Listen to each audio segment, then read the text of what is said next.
Halo semuanya, ketemu lagi pada sesi kali ini masih dalam topik kita yaitu pengantar bisnis dan manajemen ya.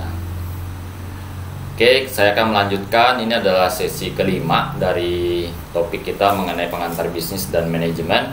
Akan saya sampaikan beberapa konsep dasar ya terkait dengan pengantar bisnis dan manajemen. Dan topik kelima ini kita akan bicara mengenai manajemen proses ya, konsep mengenai manajemen itu sendiri. Apa yang dimaksud dengan manajemen ya? Kata manajemen ini dalam sehari-hari kita sering dengar ya, kita sering temui dalam kegiatan kita sehari-hari. Sebenarnya apa yang dimaksud dengan kata manajemen ini? Kita akan lihat beberapa slide yang akan saya sampaikan. Jadi definisi mengenai manajemen itu sendiri apa? Dalam buku Pride et al. Ya, Pride dan kawan-kawan ada definisi yang disampaikan, yaitu manajemen adalah proses ya untuk mengkoordinasikan ya, manusia ya dan sumber daya yang lain dengan tujuan utama ingin mencapai sesuatu gitu ya yang ditargetkan oleh organisasi. Jadi dalam konsep ini kita bisa lihat bahwa dalam proses manajemen berarti ada proses koordinasi ya. Proses koordinasi ini artinya proses untuk mengelompokkan manusia, kemudian mengarahkan ya. Jadi kalau kita bicara koordinasi biasanya ada pengelompokan pada waktu tertentu, kemudian mengarahkan kelompok ini ya, dalam hal ini tentu adalah manusia dan sumber daya yang lain ya, sumber daya yang lain untuk mencapai tujuan dari organisasi kita. Nah, ini definisi mengenai manajemen itu sendiri. Oke, kita akan lihat konsep berikutnya. Dalam proses manajemen ya, tentu ada komponen-komponen yang harus kita kelompokkan tadi, yang harus kita koordinasikan tadi ya. Nah, kita ingin melihat kalau tadi di definisi cuma disampaikan manusia dan sumber daya yang lain, ya sebenarnya apa komponen utama yang ada dalam proses manajemen. Nah, sebelum itu saya ingin memutar kembali video singkat ya, di samping ini video singkat mengenai definisi dari bisnis, dan ada di salah satu video saya di awal saya ada menyampaikan konsep mengenai sumber daya utama yang ada dalam proses bisnis ya. Kita bisa saksikan sekilas.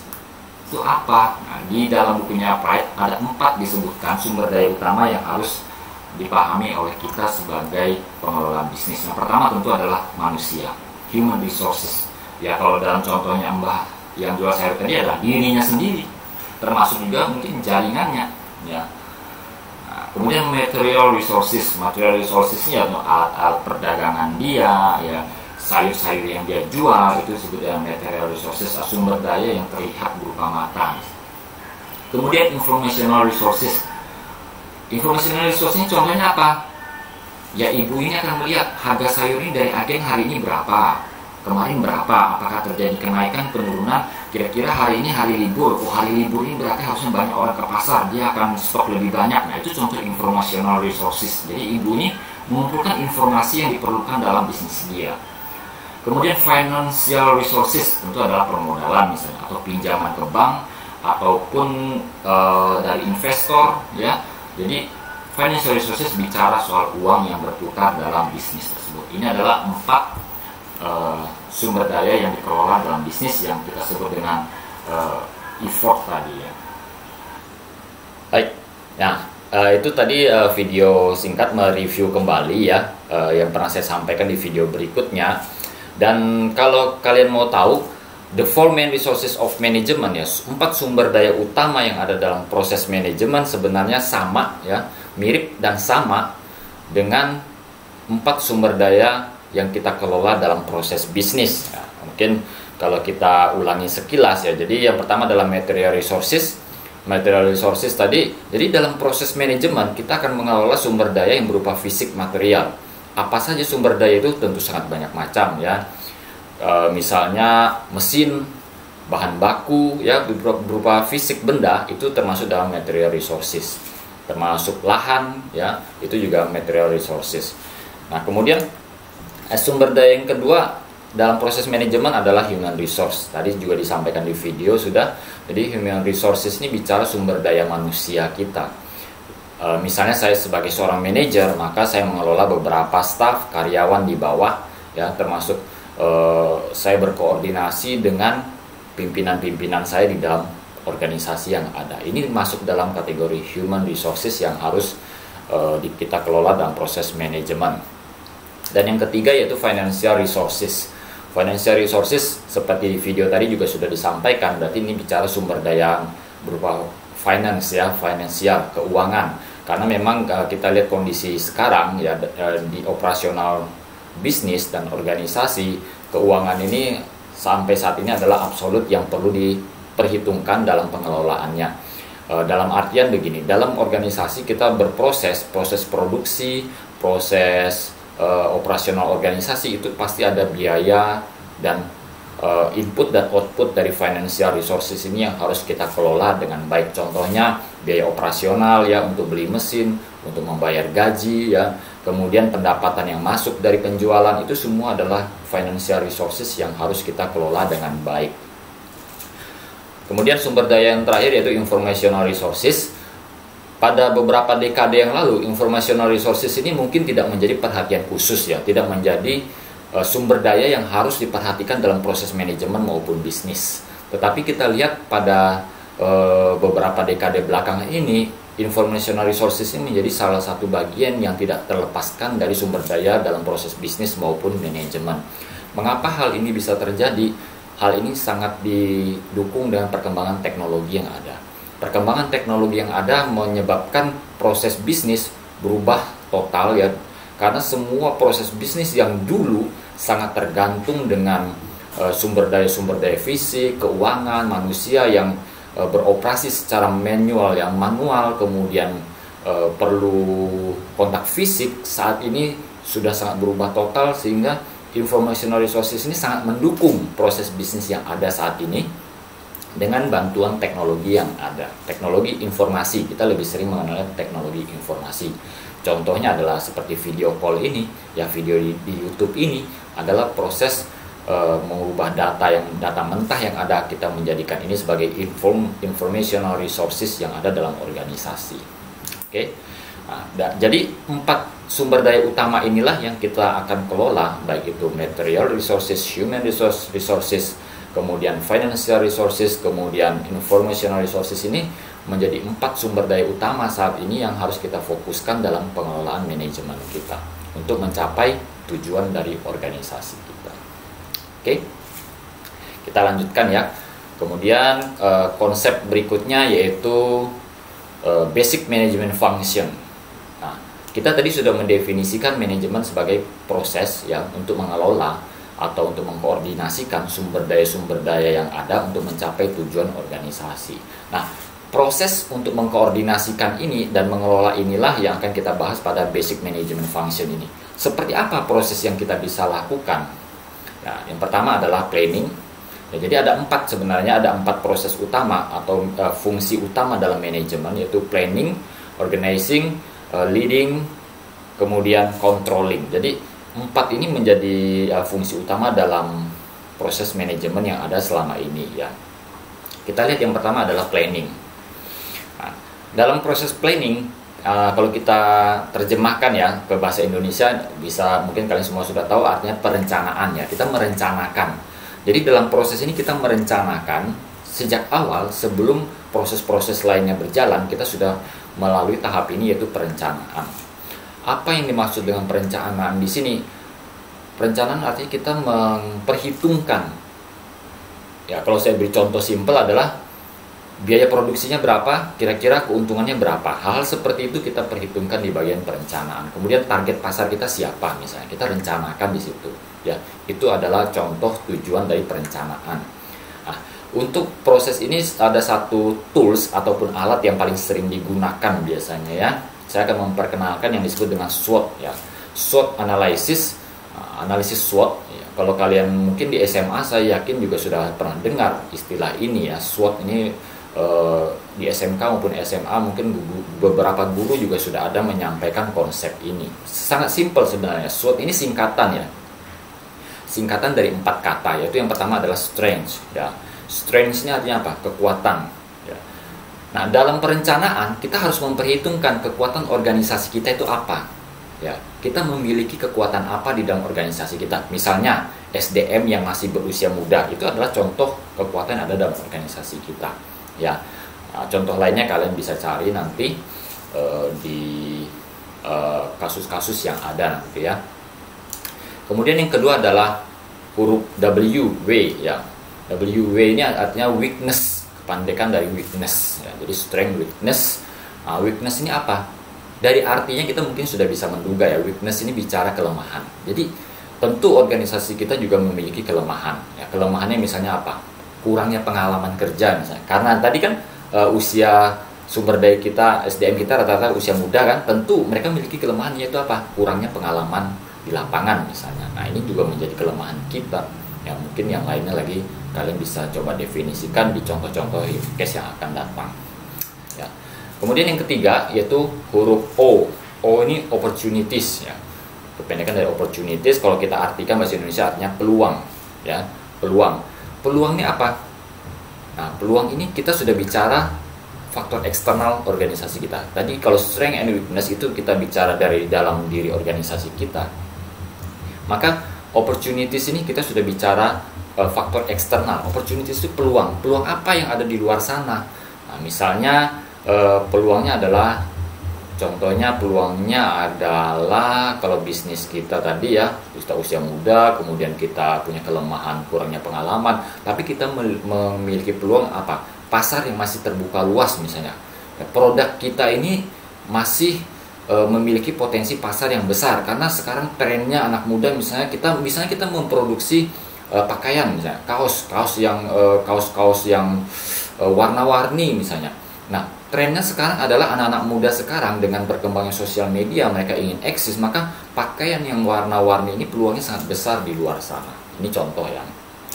Kemudian yang keempat ada threats ya. Threats dari huruf T. Threats ini artinya tantangan. Nah, masih faktor eksternal, tantangan ini ada di luar sana. Tantangannya apa? Ya tentu salah satunya adalah dari pesaing ya. Pesaing kita tentu juga memikirkan produk-produk apa yang potensial untuk dijual saat ini. Ya, ini threats. Nah, jadi SWOT ini sering digunakan dalam proses perencanaan dalam organisasi ya. Tadi kita lihat tahap awal ada planning ya. Dalam fungsi organisasi, salah satu tools yang sekarang masih paling banyak digunakan adalah SWOT analysis ini ya. Jadi SWOT ini akhirnya 4 komponen ini menyatu dalam proses SWOT, kemudian mereka digunakan dalam oleh organisasi atau bisnis ya, dalam proses manajemen dia dalam merencanakan sesuatu di proses planning yang ada ini. Oke, kita lanjutkan pada fungsi yang kedua dari organisasi adalah organizing. Nah, organizing ini kalau saya definisikan secara simpel artinya mengelola ya. Nah, tadi kita sudah memiliki perencanaan, kemudian tahap berikutnya tentu adalah pengelolaan sumber daya yang ada di lapangan ya. Contohnya, berapa orang SDM yang kita sediakan di bagian marketing misalnya. Berapa orang SDM yang standby di bagian keuangan misalnya ya. Nah, ini adalah organizing. Berapa SDM yang kita standby-kan di bagian produksi misalnya. Berapa mesin yang kita harus beli untuk memproduksi sejumlah sekian. Ini adalah proses fungsi organizing yang ada di dalam organisasi. Organizing ini sangat erat hubungannya dengan leading and motivating ya, karena dalam manajemen ya tentu sumber daya yang utama adalah manusia. Kita semua tahu bagaimanapun perkembangan teknologi yang ada saat ini, sumber daya manusia tetap menjadi sumber daya yang utama yang harus diperhatikan dalam proses manajemen ya. Karena manusia ini kalau saya jujur ngomong ya paling sulit diatur ya. Kalau robot atau mesin atau teknologi apapun kita bisa kontrol semau kita. Tetapi manusia punya karakter yang sangat khas ya, karena sulit diatur itu tadi. Karena manusia memiliki kebebasan berpikir. Nah, ini menjadi hal yang penting dalam fungsi manajemen sehingga proses leading and motivating ini tetap ada. Ya, leading and motivating berarti bicara kepemimpinan dan motivasi ya. Ini fungsi yang ada. Kemudian setelah proses organizing ya, kemudian leading ini berproses dalam organisasi. Nah, tentu setelah ini berjalan dengan baik misalnya atau berjalan dengan tidak baik misalnya, itu harus ada proses controlling ya. Controlling ini kalau kita definisikan ya mengontrol ya, mengontrolnya berarti ada feedback, ada proses perbaikan dan lain-lain ya. Kalau kita lihat contoh fungsi controlling misalnya kan, kita perlu menyeting ya standar yang harus ada dalam organisasi kita ya. Organisasi kita mau standar misalnya produksi pakaian kita kualitasnya bagaimana, itu kan harus disetting lebih awal ya. Nah dari situ sebagai dasar kita nanti dalam proses kontrol kita ya. Kemudian setelah proses produksi kita kemudian memeriksa ya, memeriksa dan mengukur kualitas produk yang terjadi ini seperti apa, apakah sudah sesuai dengan setting standar yang sudah kita pasang di atas tadi ya. Kemudian kita periksa produk kita ini hasilnya seperti apa dalam measuring actual performance ya, kita mengukur kinerja yang ada saat ini. Oke. Nah dari proses kedua ini kemudian kita lanjutkan ke taking corrective action. Nah, jadi dalam proses perbaikannya ini taking corrective action artinya kita memperbaiki jika ada standar yang belum tercapai ya. Standar yang belum tercapai dalam proses produksi, oh ternyata warnanya ini tidak setajam dari gambar yang ada di desain kita, berarti ada masalah dengan mesin. Itu artinya kita berusaha untuk memperbaiki mesin yang ada ini warnanya seperti apa. Nah dari taking corrective action ini kita kemudian balik lagi ke proses yang awal, itu memasang standar. Apakah standar kita sudah oke sekarang, kita lihat pesaing kita. Nah, kalau kita harus ditingkatkan lagi, misalnya kecepatan produksi, nah itu maka kita menyeting ulang proses kontrol ini yang ada. Ya, jadi fungsi kontrol dalam manajerial ini juga sangat penting ya, walaupun dia ada di posisi akhir, tapi dia mengontrol proses yang sejak awal berlangsung. Jadi kalau kita gambarkan seperti ini, ya gambarnya berputar sebenarnya. 4 fungsi manajemen ini berputar, mulai dari planning, organizing ya, kemudian leading and controlling. Leading and motivating, kemudian controlling, dan kembali lagi ke planning. Oke, ini 4 fungsi manajemen yang paling penting untuk kita pahami bersama. Oke ya. Nah, kita akan lanjut ke topik berikutnya setelah basic management function ini, yaitu kita akan bicara levels of management ya, levels of management. Berarti kita bicara tingkatan, levels ya. Karena dalam organisasi sebenarnya ada tingkatan-tingkatan manajerial ya. Dalam struktur organisasi itu ada hierarki yang biasanya itu selalu dibentuk dalam proses penyusunan organisasi ya. Hal ini tentu penting ya, karena dalam manusia yang begitu banyak sebagai sumber daya utama dalam manajemen tadi, seperti saya bilang manusia memiliki kehendak bebas gitu ya, berpikir bebas, tentu harus diatur dengan baik. Dan perkembangan proses manajemen yang ada saat ini ya menuntut adanya level of management ya. Kalau dalam bukunya Pratt et al. Dan kebanyakan buku manajemen biasanya memang dibagi 3 level, yaitu first line management, kemudian middle management, dan top management. Ini secara umum ya, secara umum dalam organisasi kebanyakan ini 3 level manajemen yang ada ya, mulai dari first line. First line ini contohnya mungkin operator di lapangan ya, operator di lapangan, kemudian staff-staff yang ada itu mereka sebenarnya termasuk manajer. Apa yang mereka kelola? Ya sumber daya yang ada, mesin-mesin ya, bahan baku, yang mereka termasuk first line management. Kalau kita bicara middle management ya mungkin di bagian keuangan ya, manajer keuangan, manajer SDM, manajer produksi ya. Nah mereka termasuk middle management. Artinya mereka sudah mulai mengelola sumber daya manusia yang lain di bawahnya, kemudian mengelola sumber daya bahan baku yang lain dan lain-lainnya. Mereka lebih luas, mereka memiliki tanggung jawab yang lebih besar dalam pengelolaan sumber daya dalam organisasi.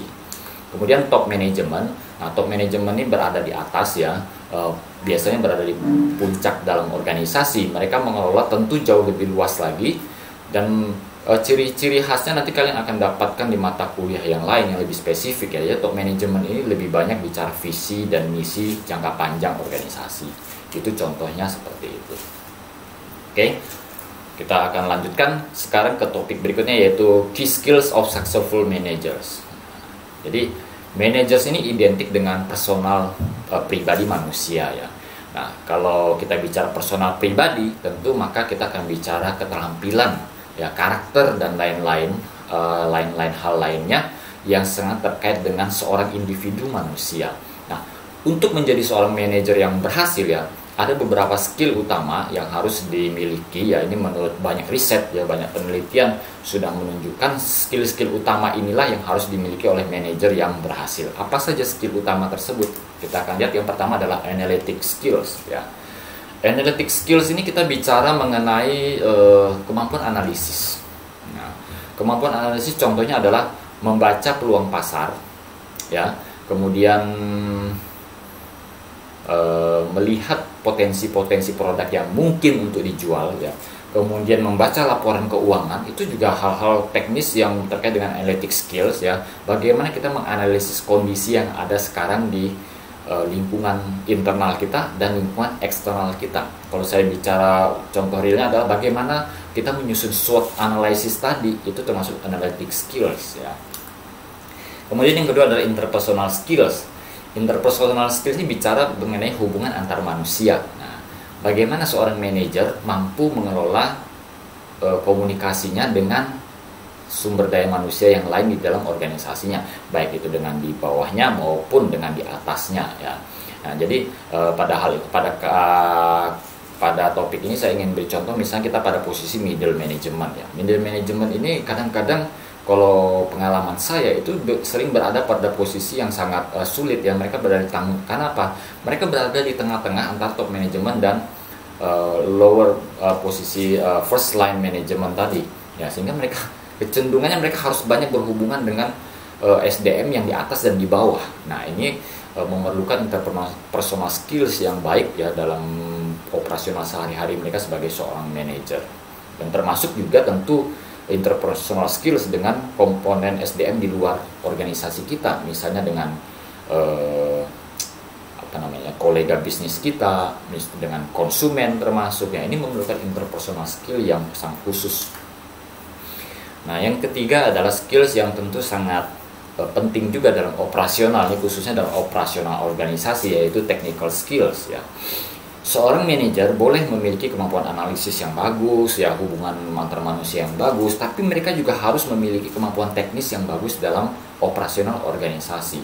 Nah, saya beri contoh misalnya ya, dia bisa menghitung dengan baik struktur bangunan harus begini supaya stabil ya. Kemudian memiliki komunikasi yang bagus dengan karyawan lainnya. Tetapi kalau dia tidak memiliki hal-hal teknis, bagaimana caranya menghasilkan struktur bangunan yang bagus, nah ini sangat riskan juga ya.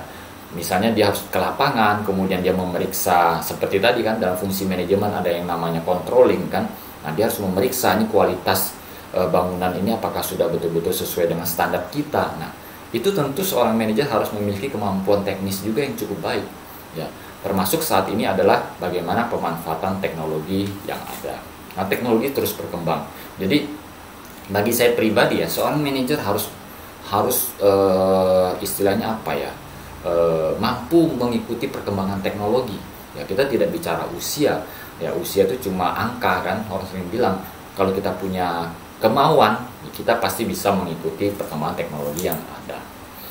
Nah, yang keempat ini juga sangat penting, communication skills ya. Communication skill ini lebih banyak, sebenarnya agak mirip dengan interpersonal skills tadi ya, tapi communication skill ini lebih luas, artinya kita berkomunikasi secara umum. Contohnya saat seorang manajer ingin mengambil keputusan yang sangat sulit ya, yang mungkin tidak bisa menyenangkan semua pihak. Nah, tentu dia harus berpikir bagaimana cara menyampaikan kebijakannya tersebut kepada semua pihak di dalam organisasi maupun di luar organisasi yang ada. Oke, nah ini adalah skill utama ya yang ada dalam diri seorang manajer yang berhasil. Kemudian ada yang kelima. Nah, kelima kita lihat apa itu yang kelima, yaitu conceptual skills. Nah, kalau conceptual skill ini saya berpikir ini kecenderungannya lebih banyak di top management ya, karena conceptual skill ini bicara mengkonsep, merencanakan ya. Kalau kita bicara konsep, maka itu sesuatu yang sangat mendasar yang menjiwai pergerakan organisasi ya. Contohnya adalah visi misi organisasi, perencanaan jangka panjang dari organisasi. Nah, kemampuan ini harus dimiliki oleh seorang manajer juga, bagaimana dia merencanakan, mengkonsep ya arah, jalan dan tujuan dari organisasi yang sedang dijalankan tersebut. Oke. Ini 5 skill utama yang harus ada dalam manajer yang sukses. Oke, kita lanjutkan ya. Nah, kalau kita perhatikan seorang manajer ya, pasti sangat erat kaitannya dengan kepemimpinan ataupun leadership.